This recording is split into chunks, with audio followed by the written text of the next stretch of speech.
थोर कायदेतज्ञ, थोर राजकारणी, अर्थशास्त्रज्ञ, मानवतावादी समाज सुधारक,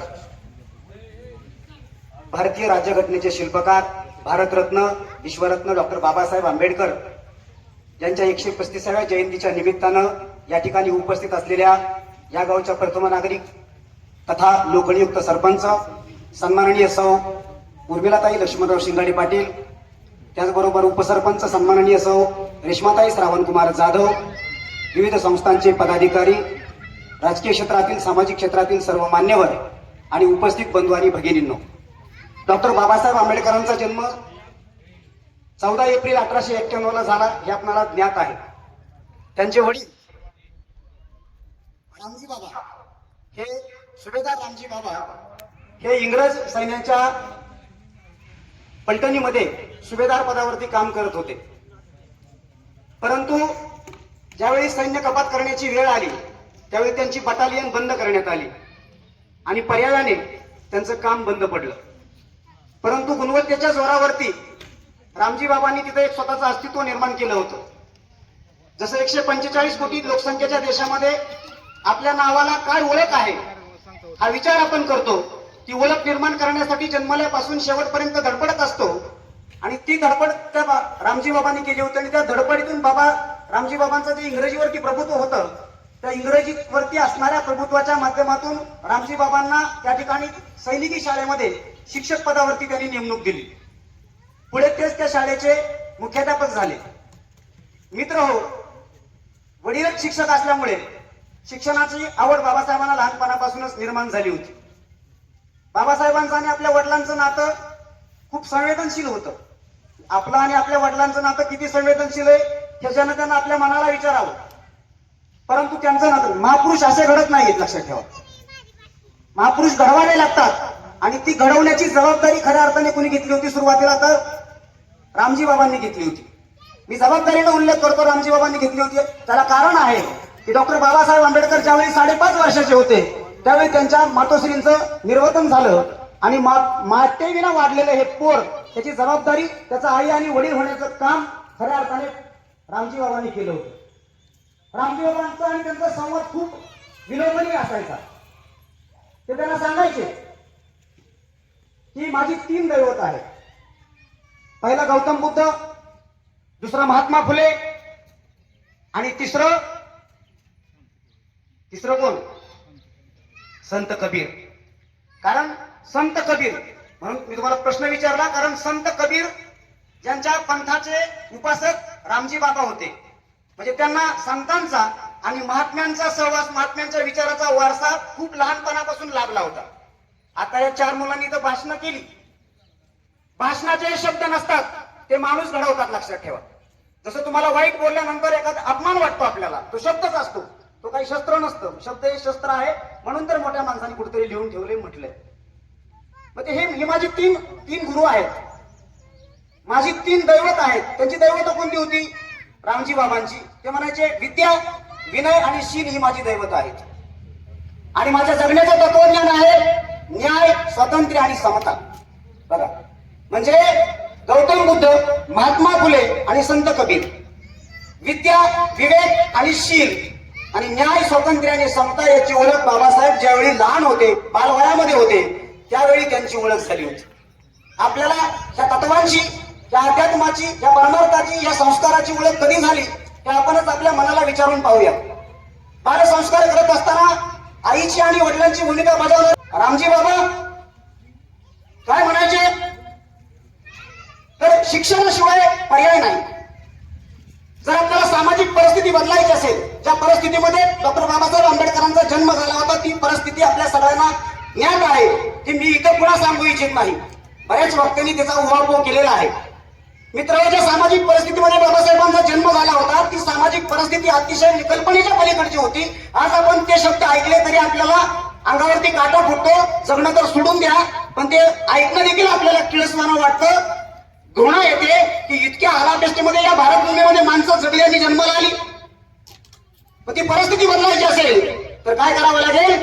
शिक्षण हे वाघिणीचं दूध आहे आणि जो कोणी प्राशन करेल तो प्राशन करणारा माणूस गुरगुरल्याशिवाय राहणार नाही.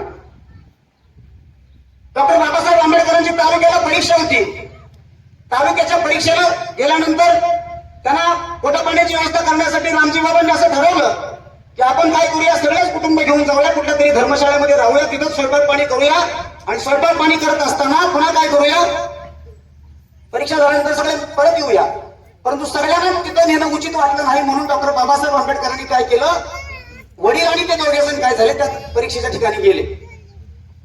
ते रामजी बाबासाहेबांना म्हणे तुम्ही अभ्यास करायचा, मी स्वयंपाक करायचा, तुम्ही पोट भरायचं, पेपर द्यायचा आणि आपलं माघारी यायचं. अशा पद्धतीचा त्यांच्यामध्ये एक अलिखित करार झाला आणि ती दोघं बाबले तालुक्याच्या ठिकाणी गेले. बाबासाहेब आंबेडकर परीक्षेला जायचे, अभ्यास करायचे. पाठीमागे आल्यानंतर रामजी बाबांनी स्वयंपाक केलेला असायचा, जेवण करायचे. जेवण करत असताना बाबासाहेब विचारायचे, बाबा तुम्ही जेवा ना. बाप होणं किती अवघड असतं, कर्तृत्ववान बाप, कार्यक्षम बाप, एका महापुरुषाला घडवणारा बाप. म्हणजे म्हणून तर आपण म्हणतो ना, बाप ही संकल्पना खूप विस्तृत आहे, ती समजण्याच्या पलीकडची आहे. आणि हा बाप काय करत होता, अतिशय बारीक सारीक गोष्टीमध्ये लक्ष देत होता बाबासाहेब घडवायला. आपल्या पोराची आपली 2-2 दिवस भेट होत नाही. सकाळी आपण जातो, संध्याकाळी पोरगोच आपल्या माघारी येतो. स्वयंपाक केल्यानंतर तुम्ही जेवण का असं म्हटल्यानंतर ते म्हणायचे तू जेवल्यानंतर मी जेवतो. परंतु त्या भाकरीच्या टोपल्यामध्ये भाकरी नसायची. 1 दिवस झाला, 2 दिवस झाले, 3रा दिवस झाला. 3ऱ्या दिवशी बाबासाहेबांनी विचारलं की बाबा तुम्ही म्हणता मी जेवल्यानंतर जेवतो, परंतु त्या टोपल्यामध्ये भाकरी शिल्लक नसते, मग तुम्ही जेवता तरी काय, खाता तरी काय, तुमची भूक कशी भागते? या प्रश्नाला उत्तर देताना रामजी बाबा म्हणतात की भीमराव माझं पोट भरेल, एक वेळ अन्न नसलं तरी चालेल, परंतु माझी भूक कसली आहे, तुम्हाला मला मोठं झालेलं बघायचं आहे. तुम्ही इतके मोठे व्हा, शिकून इतके मोठे व्हा की तुमचं नाव चंद्रसूर्य असेपर्यंत राहिलं पाहिजे, हे माझं स्वप्न आहे. आणि तुमच्या मोठे व्हावं ही माझी भूक आहे. तुम्ही मोठे झाल्यानंतर माझं आपोआप पोट भरेल. अशा पद्धतीची भावना, अशा पद्धतीची संवेदनशीलता, अशा पद्धतीचं कर्तृत्व, अशा पद्धतीचा विश्वास, अशा पद्धतीचा आत्मविश्वास बाबासाहेबांच्या मध्ये निर्माण करण्याचं काम जर कोणी केलं असेल तर ते त्यांच्या वडिलांनी केलं. म्हणून वडील मंडळीला माझं सांगणं आहे की आपण देखील बाप व्हायला शिका. बाप कोणासारखं व्हायचं, शहाजीराजांसारखं बाप व्हायचं, महात्मा फुल्यांसारखं बाप व्हायचं, डॉक्टर कर्मवीर भाऊराव पाटलांसारखं बाप व्हायचं, संत गाडगे महाराजांसारखं बाप व्हायचं, डॉक्टर बाबासाहेब आंबेडकरांसारखं बाप व्हायचं आणि शेवटी सांगतो रामजी बाबांसारखं बाप व्हायचं. मुलगा झाल्यानंतर आपण गावभर पेढ वाटतो, परंतु त्या पेढ्याला खऱ्या अर्थाने अर्थ आहे का हे आपण विचारलं पाहिजे. असं व्यक्तिमत्व घडत नाही. बाबासाहेब एक विचार होते, बाबासाहेब आत्मविश्वास होते, संघर्षाची मशाल होते. आणि संघर्षाची मशाल काळ किती अवघड होता होतो काळ. हा त्या अवघड कालखंडामध्ये जर आपण हे सगळं परिवर्तनाचं वारा निर्माण करायचं होतं. आज फोन आहेत, मेसेज आहेत, बाबासाहेबांच्या सभेला हजारो माणसं असायची. आज आपल्याला पार्टीत प्रवेश करायचा म्हणून तर 10,000 रुपये गाडी घ्यावं लागतात. शिवस्थिती त्या काळ बदललाय मित्रांनो. शिक्षणाशिवाय तरुणोपाय नाही असं ज्यावेळी लहानपणी त्याच्या वडिलांनी त्याला सांगितलं होतं. शिकायचं तरी कसं, वर्गात बसू येत नव्हते. बघा किती मोठा अपमान तो. वर्गात बसायचं नाही, फळ्याला स्पर्श करायचा नाही. गणित सोडवायला लावलं गुरुजींनी तर फळ्याला स्पर्श करायचा नाही, कारण त्या फळ्याच्या पाठीमागे त्या विद्यार्थी सवर्ण समजल्या जाणाऱ्या समाजातल्या विद्यार्थ्यांचे डबे असायचे. आणि ते जर डबे त्या फळ्याला जर मी स्पर्श केला तर ते डबे बाटतील, त्याला विटाळ होईल आणि मग त्या पोराला उपाशी मारावं लागेल. म्हणून बाबासाहेबांना गणित सुद्धा फळ्यावरती सोडवता येत नव्हतं. अशा पद्धतीची अपमानास्पद वागणूक 7 नोव्हेंबर 1900 त्यांचा शाळा प्रवेश झाला. शाळेमध्ये नाव नोंदवलं. महादेव आंबवडेकर नावाचे गुरुजी, त्यांनी स्वतःच आंबेडकर नावाचे गुरुजींनी त्यांना स्वतःच नाव दिलं, कारण ते कोकणातले आंबवडेकर कुटुंब. शिकत गेले. परिवर्तन हा निसर्गाचा नियम आहे. Change is the rule of nature असं म्हणतात. बदलणे हा निसर्गाचा नियम आहे, पण बदल घडवायला परिस्थिती सक्षम लागते. आता परिस्थिती सक्षम आहे, आपण म्हणून 2 दिवसांनी पाऊस येईल अशा प्रकारचं वातावरण झालंय. मग बाबासाहेबांमध्ये परिवर्तन कोणी घडवून आणलं तर साधं पाणी नावाची जी गोष्ट आहे का, पाणी ज्याला पण आपला जो मूलभूत अधिकार आहे, मूलभूत गरज आहे आपली पाणी, त्या पाण्यानं बाबासाहेबांमध्ये परिवर्तन घडवलं. कसं पाण्याने परिवर्तन घडवलं? एके दिवशी आपल्या बहिणीबरोबर बाबासाहेब गावावर हिंडत होते. गावातून घरी चालले होते. उन्हाळ्याचे दिवस होते. लहान होते बाबासाहेब आणि त्यांचा घसा कोरडा पडला. त्या बाळ बाबासाहेबांना पाण्याची कोरड पडल्यानंतर ते पाणी मागायला लागले. 4 घरी पाणी मागितलं. सवर्ण घरातल्या माणसांनी त्यांना पाणी दिलं नाही, कारण ते अस्पृश्य समाजामध्ये जन्माला आले होते. पाणी तर दिलंच नाही, परंतु घराची कवाडं बंद केली, दारे बंद केली. बाबासाहेबांच्या त्या बालमनावरती प्रचंड परिणाम झाले. बालमन हे संस्कारक्षम असतं. तुम्ही लहान मुलामध्ये जर तुम्ही मोबाईल बघत बसला लहान पोरापाशी, तर ते पोरग देखील मोबाईलच बघत बसतं, मोबाईलच मागतं. काय काय मातांना माहित आहे, पोर मोबाईल दाखवल्याशिवाय जेवत नाही. अशा प्रकारची परिस्थिती निर्माण आहे. जर तुम्ही काय संस्कार त्याच्यावरती करता, त्या बालमनामध्ये त्याने ते वेचलं, अंगीकारलं. अरे मी पण माणूस आहे, तो पण माणूस आहे, आणि समोर मला पाणी पण मिळत नाही. अशा प्रकारची वाईट परिस्थिती आहे. ते पुढे जातात, त्यांची बहीण पाणी मागत असते. एका माणसाला, दयाळू माणसाला, संवेदनशील मनाच्या माणसाला काय होती, दया येते आणि ते बाबासाहेबांना पाणी देतात. पाणी कसं देतात? बाबासाहेब छोटे होते, चिमुकले, आताच्या श्राव्यासारखे होते, आणि मग हाताच्या उंजळीचा कप करायला लावतात. हाताच्या उंजळीचा कप केल्यानंतर छोटे असल्यामुळे त्यांना कप व्यवस्थित करता येईना. ते पाणी वरून होत होता माणूस, कारण स्पर्श शिवाशिव हे वाईट आहे, ते मान्य नाही, मंजूर नाही समाजाला, आणि म्हणून ते वरून पाणी ओतत होते. बाबासाहेबांचा कप व्यवस्थित झाला नव्हता. 2 गोट पोटामध्ये गेले, 4 गोट खाली सांडले. 2 गोट पोटामध्ये गेले, 4 गोट खाली सांडले. अर्धी तहान भागली, परंतु अर्धी राहिलेली पेटली. अर्धी तहान भागली, अर्धी राहिलेली पेटली. तेच पाणी परिवर्तनाचं माध्यम झालं. पुन्हा ज्यावेळी बाबासाहेब शाळेमध्ये जायचे, त्यावेळी देखील पाण्याने त्यांचा पाठपुरावा सोडला नाही. पाणी देण्याची जबाबदारी ज्या कर्मचाऱ्यावरती टाकली होती, तो कर्मचारी थोडासा चाणाक्ष होता. बाबासाहेबांनी दुपारी चिरकुटात नेलेली चटणी भाकरी खावी आणि पाणी जिथं मिळतं तिथं त्या ठिकाणी उभं राहावं. बाबासाहेब येतात असं दिसलं की तो माणूस काय करायचा, पलीकडे व्हायचा, कुठतरी अदृश्य व्हायचा, आणि बाबासाहेबांचं त्या खाल्लेल्या चटणीनं तोंड भाजावं, त्यांची आग उसळावी, त्यांना त्रास व्हावा, या भावनेपोटी तो त्यांची मजा घेण्यासाठी काय करायचा, लांब जायचा. आणि नंतर कालांतराने त्यांच्या डोळ्यामध्ये पाणी आल्यानंतर त्या तिखटाच्या त्या चवीनं, वेदनेनं मग तो यायचा आणि कुत्सितपणे त्यांना पाणी द्यायचा. बघा, पाणी अशा पद्धतीच्या परिस्थितीमध्ये ते जगत होते. 1922 साली काय केलं, संपूर्ण महाराष्ट्र राज्य सरकारनं त्या कालखंडातल्या देशातले, राज्यातले सगळे पाणवठे हे सर्वसामान्य माणसासाठी, सगळ्या जाती धर्माच्या लोकांसाठी खुले करण्याचा कायदा पारित केला. तोच कायदा महाराष्ट्र नगर परिषदेने देखील केला होता, परंतु कायदा अंमलात आणला जात नाही. साहेब आहेत तिथं, कायदा काय होत नाही, अंमलात आणला जात नाही. त्यावेळी देखील कायदे अंमलात आणले जात नव्हते, आणि म्हणून महाडच्या तळ्यावरती लोकांनी निमंत्रण दिलं की साहेब, ज्या महाडच्या तळ्यावरती मोकाट जनावरांना, कुत्र्या मांजरांना पाणी पिण्याची परवानगी आहे, परंतु आम्ही माणसं असून, आम्हाला कायदा झालेला असून देखील त्या ठिकाणी पाणी पिण्याची परवानगी दिली जात नाही. आम्ही माणसाप्रमाणे जगावं की जनावरांसारखं मरून जावं, असा प्रश्न आमच्या समोर पडलेला आहे. अशा पद्धतीची याचना ज्यावेळी त्या लोकांनी तिथल्या महाडामधल्या केली बाबासाहेबांकडे, बाबासाहेब त्या ठिकाणी गेले आणि 23 मार्च 1923 ला त्या ठिकाणी जगातला पहिला पाण्यासाठीचा संघर्ष झाला. चौदार तळ्यावरती जो सत्याग्रह झाला, त्या ठिकाणी जगातला पहिला मूलभूत हक्कासाठी, पाणी हे मूलभूत गरज आहे, त्या गरजेसाठी काय झाला, पहिला सत्याग्रह झाला. विचारमंथन करा तुम्ही. एवढ्या वाईट परिस्थितीमध्ये माणसाला माणूस म्हणून जगण्याचा अधिकार नव्हता. आज गप्पा मारताना, बोलताना खूप कौतुक वाटतं बाबासाहेबांचं. आज आपण सगळे निळे झेंडे घेऊन मिरवणूक काढूया, परंतु ते ज्या परिस्थितीमध्ये जगले, ती परिस्थिती आपण तिथं जगून बघा कल्पनेत तरी. आणि म्हणून पाणी नावाची जी गोष्ट आहे, त्या पाण्यानं बाबासाहेबांमध्ये परिवर्तन केलं. शिक्षणाशिवाय तरुणाई नाही देताना माहिती होतं, शिकायचं कधी शिकायचं, कसं शिकायचं. 21 तास अभ्यास करायचा. एकदा पुस्तक वाचायला बसले की 500 ते 700 पानं वाचायची. त्याला विचारलं, तुम्ही एवढा आदर्शासारखं, आवराटासारखं पुस्तक कशाला वाचता? ते म्हणल्यावर, हे माझ्या हातात पुस्तक कधी पडेल ह्याची गॅरंटी नाही. का? पुस्तक विकत घ्यायची माझी ऐपत नाही. पण मी पुस्तक असं वाचतो की ते पुन्हा पुस्तक माझ्या हातात 10 वर्ष जरी नाही पडलं तरी त्या पुस्तकाची मला आवश्यकता भासणार नाही. त्यांना कधी विचारलं की अमक्या पुस्तकाच्या 300 पानावरती, 300 नंबरच्या पानावरती दुसऱ्या पॅरेग्राफच्या 4थ्या ओळीमध्ये काय आहे हे पटकन सांगायचे. 1908 साली डॉक्टर बाबासाहेब आंबेडकर, बोलू का थांबू, डॉक्टर बाबासाहेब आंबेडकर, तुमची परवानगी घेतली गरजेचं आहे, कारण 1908 साली डॉक्टर बाबासाहेब आंबेडकर हे मॅट्रिक परीक्षा पास झाले. त्या परेलच्या चाळीमध्ये अस्पृश्य समाजातला, त्या कालखंडामध्ये भारत वर्षातला पहिला मुलगा, एकमेव मुलगा काय झाला होता, 1908 साली मॅट्रिक परीक्षा पास झाला होता. आणि समाज बांधवांनी ठरवलं की आपल्यातलं लेकरून मॅट्रिक झालंय, त्याचा सत्कार करू चला. आणि मग कौतुक करण्यासाठी त्यांना शिकवायला जे अर्जुन केळुसकर गुरुजी होते, अर्जुन कृष्णाजी केळुसकर गुरुजी, त्यांना बोलवलं.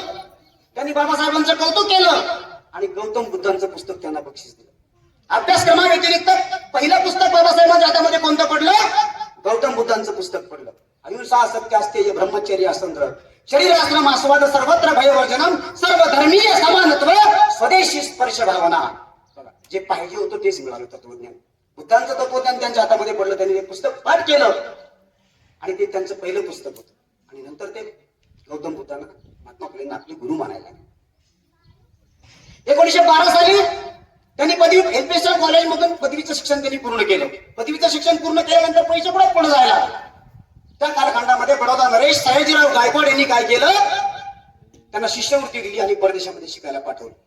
त्याच कालखंडामध्ये आपल्यातच एक पोरग, महाराष्ट्रातलं एक पोरग मॅट्रिक झाले, पदवीधर झाले. त्याचं कौतुक करण्यासाठी स्वतः राजर्षी छत्रपती शाहू महाराज त्यांच्या घरी गेले. दरवाजा वाजवला. बाबासाहेब पुस्तक वाचत बसले होते. त्यांना वेळेचं महत्व होतं माहिती लक्षात ठेवा. जो कोणी वेळेचा सदुपयोग करेल तोच आयुष्यामध्ये यशस्वी होईल. हे तत्वज्ञान देखील त्यांनी जाणलं होतं. कारण हे लिमिटेड आयुष्य आहे, 50 वर्षाचं 60 वर्षाचं. पहिली 10 वर्ष तर आपली खेळण्यात जातात, दुसरी 25 वर्ष दवाखान्यात जातात. राहतात किती म्हणजे त्याला ते माहिती होतं. आणि राजाची छत्रपती शाहू महाराज जेव्हा दरवाजा उघडतात तेव्हा त्यांना आश्चर्याचा धक्का बसतो. महाराज तुम्ही अंधे आहात, तुम्ही तर राजा आहात. बाबासाहेब त्या प्रत्युत्तरात आपण म्हणतात की आम्ही तर परंपरेने राजे झालेलो आहोत, पण तुम्ही तर ज्ञानाचे राजे आहात. तुमचा सन्मान करणं, कौतुक करणं हे आमचं कर्तव्य आहे. अशा पद्धतीचा उत्तुंग यशाचा अजेंडा बाबासाहेबांनी अनेक वर्ष चालवला. शिकायचं कधी शिक्षण. वडिलांनी सांगितलंय शिक्षणाशिवाय करणं उपाय नाही. बघा बापाचा शब्द पोरगा किती अंमलात आणतो, आपण किती अंमलात आणतो. त्यांनी सांगितलंय शिक्षणाशिवाय पर्याय नाही. मग किती शिकायचो. 32 डिग्री घेतल्या त्यांनी. आपण 12वी नंतर का लग्नपती कधी HSC लिहितो, HSC लिहितो. MA केलं तरी MA लिहितो. आपल्यालाही पदवी झाली, डोक्यावर पाणी घ्या. 32 डिग्र्या बाबासाहेबांनी घेतल्या. 9 भाषांचं ज्ञान बाबासाहेबांना आत्मसात होतं. म्हणजे फक्त धर्माचं काम केलं, भारताची राज्यघटना लिहिली, अस्पृश्याला जगण्याचा अधिकार दिला. This is the limitation description of the Babasaheb. हे बाबासाहेबांचं मर्यादित केलेलं वर्णन आहे. बाबासाहेब जर खरे समजून घ्यायचे असतील विठ्ठलराव तर आयुष्यभर जरी मनात आणलं करे बाबासाहेब समजून घ्यायचं तरी बाबासाहेब समजणार नाहीत. कारण बाबासाहेब हे एक विद्यापीठ होतं, चालतं बोलतं विद्यापीठ होतं. आणि ह्या चालत्या बोलत्या विद्यापीठाचा समजून घ्यायचा, शिकून घ्यायचा आपण एवढा अंश देखील समजून घेऊ शकणार नाही. 2004 साली कोलंबिया विद्यापीठ, ज्या कोलंबिया विद्यापीठामध्ये डॉक्टर बाबासाहेब आंबेडकर शिकले. बघा ते परदेशातलं त्या कालखंडामध्ये सगळ्यात उत्कृष्ट आणि नामांकित विद्यापीठ होतं. त्या नामांकित विद्यापीठाला 2004 साली त्या विद्यापीठाच्या स्थापनेपासून आजपर्यंतच्या किंवा 2004 पर्यंतच्या सर्वोत्कृष्ट विद्यार्थ्यांची यादी जाहीर केली. मला सांगायला आनंदाने अभिमान वाटतो की त्यात पहिलं नाव डॉक्टर बाबासाहेब आंबेडकरांचं होतं. नुसतं नाव टाकलं नाही फळकुटावरती. त्या विद्यापीठानं बाबासाहेबांचा पुतळा बांधला आणि त्या पुतळ्यावरती लिहिलं स्टॅच्यू ऑफ इक्वॅलिटी. काय लिहिलं? Statue of equality. अभिमानानं ऊर भरलं. जगामध्ये सगळ्यात जास्त पुतळे असणारा माणूस. बघा खायला भाकरी नाही, बसायला जागा नाही, अभ्यासाला दिवा नाही, पुस्तक नाही, सगळ्यात जास्त शिकले. 1947 साली भारत ज्यावेळी स्वतंत्र झाला त्यावेळी भारतामध्ये सगळ्यात जास्त शिकलेला माणूस कोण होता? डॉक्टर बाबासाहेब आंबेडकर होते. म्हणून त्यांना कायदा मंत्री केलं होतं. ते अमक्याचं पोर आहे म्हणून त्याला केलेलं नव्हतं. आबा पाटलाचं पोरग आहे म्हणून त्याला पुढे बसवा, भीमासरांचं पोरग आहे म्हणून त्याला पुढे बसवा, अशी पद्धत त्यावेळी नव्हती. तिथं देखील डॉक्टर होते. डॉक्टर पंजाबराव देशमुख कृषी मंत्री होते. डॉक्टर बाबासाहेब आंबेडकर कायदा मंत्री होते. डॉक्टर राजेंद्र प्रसाद राष्ट्रपती होते. शिकलेली माणसं देश चालवत होती. त्यागातून, समर्पणातून, योगदानातून आजच्या परिस्थितीमध्ये तुमचं तुम्ही मंथन करा. त्यावरती मी भाष्य न केलेलं बरं मित्र हे. आणि म्हणून समाज बदलला. समाज असा बदलत नाही. डॉक्टर बाबासाहेब आंबेडकर, कर्मवीर भाऊराव पाटील आणि गाडगे महाराज हे एकाच कारखान्यामध्ये होऊन गेले. आणि आजचा जो महाराष्ट्र उभा आहे तो त्याच त्रिमूर्तीवरती अवलंबून आहे, त्यांच्या विचारावरती अवलंबून आहे, उभा आहे असं म्हटलं तर वावगं ठरणार नाही. एकदा बाबासाहेब अशा सभेला गेले आणि सभेला गेल्यानंतर डॉक्टर बाबासाहेब आंबेडकर भाषण सुरू झालं. त्यांचं भाषण सुरू झाल्यानंतर प्रकार काय झाले, असं काही लाईटी बिटी नव्हत्या. भाऊसाहेब तुम्ही सगळं गाव लक्ष केले. आता याच्यासाठी एकदा टाळ्या वाजवा. म्हणजे अगदी रात्रीचा काटा दिसतो. आणि मग त्या कालखंडामध्ये अशी सोय नव्हती. अंधार पडला होता, गर्दीमध्ये माणसं जमली होती आणि बाबासाहेब बोलायला सुरुवात केली. मिनमिनता देवा होता. पण त्या गर्दीमध्ये बाबासाहेबांना कुणीतरी फुलांचा हार घेऊन उभं राहिलेलं माणूस दिसलं. अंगावरती फटके कपडे, वाढलेली दाढी, मळकट, सगळा ड्रेस, उपरणं, पंचा, या सगळ्या साध्या वेशामध्ये त्यांना कुणीतरी दिसलं. ते भाषण चालू असताना ते म्हणायचं की असा हात करायचं किंवा ते काहीतरी खून करायचं. त्यांचं लक्ष वेधलं जाऊन. ते म्हणजे काय रे तुझं? काय करतोय तू? ते म्हणले मला तुमचा सत्कार करायचा, मी फळाचा हार आणलाय, मला तुमचा सत्कार करू द्या. चल म्हणले या स्टेजवरती. स्टेजवरती अनेक मान्यवर मंडळी बसली होती, पात्रता असलेली. आणि त्या मान्यवर मंडळींमध्ये ते वरती आले. ते म्हणले मी वरती येणार नाही. तो माणूस काय म्हणतो तिथला फाटक्या कपड्यातला, मी वरती येणार नाही कारण माझी पात्रता नाही स्टेजवर येते. ज्या स्टेजवरती तुम्ही भाषण करता आहात, ज्या स्टेजवरती तुम्ही समाज प्रबोधनाचं काम करता आहात, समाजाला शहाणं करण्याचं काम करता आहात, त्या स्टेजवरती येण्याची माझी पात्रता नाही, म्हणजे थोडक्यात माझी लायकी नाही. तुम्ही 4 पायऱ्या खाली या, मी तुमचा सत्कार करतो, लगेच वर जावा, तुमचं तुम्ही भाषण चालू ठेवा. बाबासाहेबांनी त्यांच्या मताचा सन्मान केला. बाबासाहेब खाली गेले, त्यांनी त्यांचा सत्कार केला. ते बाबासाहेब त्यांच्या पाया पडले. तिथं कोण होतं? संत गाडगे महाराज होते. तिथं कोण होते? संत गाडगे महाराज होते. जिथं जिथं बाबासाहेबांचं भाषण असायचं तिथं तिथं संत गाडगे महाराज काय करायचे? खाली बसून भाषण ऐकायचे. आणि जिथं जिथं गाडगे महाराजांचं कीर्तन असायचं तिथं तिथं डॉक्टर बाबासाहेब आंबेडकर खाली बसून कीर्तन ऐकायचे. हा विचारांचा समन्वय होता, हा जगण्याचा समन्वय होता. ही एक वाक्यता होती. विचारांमध्ये, आचारामध्ये, कृतीमध्ये, वृत्तीमध्ये. बोलणं सोपं असतं, जगणं अवघड असतं. महापुरुषांविषयी भाष्य करणं तर त्याच्याहून सोपं असतं, परंतु महापुरुष जगणं खऱ्या अर्थाने खूप अवघड असतं. आता अनेक महाराज आहेत. गाडगे महाराजांना आपण राष्ट्रसंत म्हणतो, लक्षात ठेवा. आता अनेक महाराज आहेत. मी असं ऐकलं की सप्त्यात 500 रुपयाचं पाकिट कमी दिलं म्हणून 2 किलोमीटर माघारी महाराज येतो, आणि ते बरोबर नाही. डॉक्टर संत गाडगे महाराज काय करायचे? अख्खं गाव झाडून काढायचे, मिळेल ती भाकरी खायची आणि लोकांना संध्याकाळी गोपाळा गोपाळा देवकीनंदन गोपाळा अशा पद्धतीचं कीर्तन करून लोकांना स्वच्छतेचा, रोगराईचा, अंधश्रद्धेचा आणि शिक्षणाचं महत्व सांगायचे आणि दुसऱ्या गावाला निघून जायचे. ते संत होते. संत ज्ञानेश्वर महाराजांनी कधी बडेजावपणा केला नाही. संत तुकाराम महाराजांनी कधी हव्यास केला नाही, कधी त्यांनी उपभोग घेतला नाही कोणत्या गोष्टीचा. त्यागातून संत निर्माण झाले होते. आणि म्हणून जर आपण जगण्याला त्यागाची झालर नाही जोडली तर आपल्या देखील जगण्याला अर्थ राहणार नाही. किती भारीतली कपडे घातली, कडक ताईट इस्त्री केली, no valuation in the God. परमेश्वराजवळ तुमची किंमत नाही. तुम्ही साधेपणामध्ये जगत असाल, तुमचे विचार मोठे असतील, विचार कृतीप्रमाणे असतील, कृती उक्तीप्रमाणे असतील आणि कृती आचाराप्रमाणे असेल तरच ते कुठेतरी काय होतं, जुळून येतं. मित्र, डॉक्टर बाबासाहेब आंबेडकरांनी राज्यघटना लिहिली असं आपण म्हणतोय, सगळ्यांना माहिती आहे. परंतु 2 वर्ष 11 महिने 18 दिवस सतत राबून त्यांनी राज्यघटना लिहिली. राज्यघटना लिहित असताना ते म्हणतात, जर मला 10वी झाल्यानंतर किंवा ती मॅट्रिक परीक्षा झाल्यानंतर जर मला गौतम बुद्धांचं पुस्तक मिळालं नसतं तर मी भारतीय राज्यघटनेचा शिल्पकार झालोच नसतो. पुस्तकावरती त्यांचं प्रचंड प्रेम होतं. पुस्तकासाठी घर बांधणारा, कोटीनं परदेशातून पुस्तकं इथं आणणारा एकमेव माणूस त्या कालखंडामध्ये बाबासाहेब आंबेडकर होते. 1935 साली डॉक्टर बाबासाहेब आंबेडकरांना येवल्याला सेवेला जायचं होतं. ज्या येवल्याच्या सभेमध्ये डॉक्टर बाबासाहेब आंबेडकरांनी सांगितलं की मी हिंदू म्हणून जन्माला आलो असलो तरी हिंदू म्हणून मरणार नाही, कारण हिंदू धर्मामध्ये माझ्या समाजाची, माझ्या लोकांची, माझ्या माणसांची प्रचंड उपेक्षा झालेली आहे आणि समाज बदलायला तयार नाही. 1935 सालची गोष्ट आहे. आणि त्या येवल्याच्या सभेला जायचं होतं, परंतु आपली धर्मपत्नी आजारी पडली होती. रमाई माता आजारी पडल्या होत्या, त्यांना ताप आला होता, त्यांच्यावरती उपचार चालू होते, परंतु त्यांचं शरीर उपचाराला प्रतिसाद देत नव्हतं. परंतु तिकडे शब्द दिला होता, तिकडे जाणं गरजेचं होतं. समाज बांधव जमणार होते सगळ्या भागातून आणि त्यांना उद्बोधित करणं, त्यांचं प्रबोधन करणं आवश्यक होतं. आणि म्हणून काय करतात, डॉक्टरांची सलाईन वगैरे गोळ्या सगळ्या झालेल्या असतात आणि ते उपचाराला काही साथ द्यायला म्हटल्यानंतर तरी बाबासाहेब अंगावरती कपडे चढवतात आणि जायला निघतात. जाताना रमाईचा निरोप घेण्यासाठी जातात आणि रमाईला म्हणतात की मी येवल्यावरून येतो. अहो मी आजारी आहे. आता आपण इस्त्रीची कपडे घालून बाहेर पडलं तरी बायको 4 वेळा विचारते कुठं. त्या कालखंडामध्ये ती धर्मपत्नी विचारणार काय, तिचा हात काय तो. त्यांनी बाबासाहेबांना विचारलं, मी आजारी आहे तरी तुम्ही चालला. ते म्हणले, तुझ्यावरती उपचार करायला इथं डॉक्टर आहेत. तुला जे आजार झाले त्या आजारावरती उपचार करायला इथं डॉक्टर आहेत. परंतु माझ्या समाजाला जे आजार झाले त्या समाजाला झालेल्या आजाराला बरं करणारा इथं एकच डॉक्टर आहे, डॉक्टर भीमराव रामजी आंबेडकर. आणि मला तिथं जावं लागेल. मला काय करावं लागेल, तिथं जावं लागेल. मला जाण्याशिवाय गत्यंतर नाही. त्या कातरत्या आवाजामध्ये देखील काय केलं, रमाईने त्यांना परवानगी दिली. पत्नी खंबीर होती, त्यागी होती. शेणाच्या गोवऱ्या ऐकून रमाई बाबासाहेबांना परदेशामध्ये पैसे पाठवायचे हे तुम्ही ऐकले. त्यागातून, सगळ्यांच्या त्यागातून बाबासाहेबांचं व्यक्तिमत्व घडलं, जगातलं उत्तुंग व्यक्तिमत्व घडलं. आणि त्या उत्तुंग व्यक्तिमत्वाच्या विचारांचा जागर आपण या ठिकाणी या जयंतीच्या माध्यमातून करत आहोत. त्यांच्या विचारांचे वारसदार आपण या ठिकाणी आहोत. त्यांच्याप्रमाणे होण्याचा आपण सगळेजण प्रयत्न करत आहोत.